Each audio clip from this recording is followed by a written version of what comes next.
Senhor Presidente, havendo se trata de lei de normering top inkomens, e a lei aqui tem uma lei que, segundo me foi 2013, ela começa a cana, para não chegar a uma culminação AWE, provavelmente.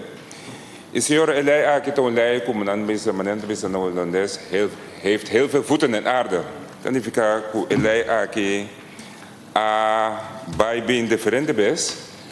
E também a preparação necessária para a lei que porta uma lei na modo de ser bom em cada outro e de tal forma que no momento que vou introduzir a lei, vão ter diferentes casos de corte. Da PC, o Parlamento também a pedir para técnico briefing e também dona diretor da NV na sindicato na tour oportunidade para binden sala aqui e ter um ponto de vista para a lei aqui.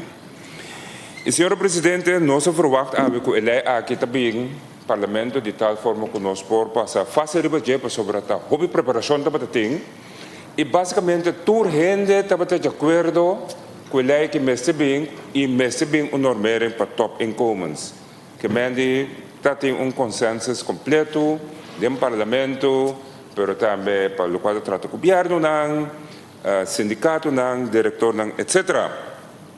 Pero ora bem, está redelijk en billig e forma como está atender e ponto não. Então, senhor Presidente, tem dois pontos. Tem ponto dois pontos que no momento aqui que tu vai tá pouco ponto de discussão que está trata é ponto de forma como calcular e é ponto de overgangsregeling.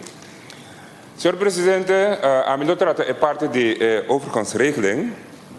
Então, sinceramente, senhor Presidente, mas bem entendo que o Ministério de Finanças está fazendo bom trabalho e me quer se nós vamos cifras de entrada, em verdade, o público, nós finanças estão público, está indo de uma boa direção, e se também safety está e me verwacht também que o ministro Lotra um bom trabalho, ou em todo caso, a mim por avisa, ministro, um bom trabalho, para o qual te trata a lei aqui. Pero lastimamente, a lei aqui toca um ponto que, helaas, me não avisa, ministro, bom trabalho, porque esta na minha impressão que o ministro dá mais valor e peso, na qual o senhor Van Huffelen traz adiante, comparar com o qual a ser trazer adiante dentro da sala aqui.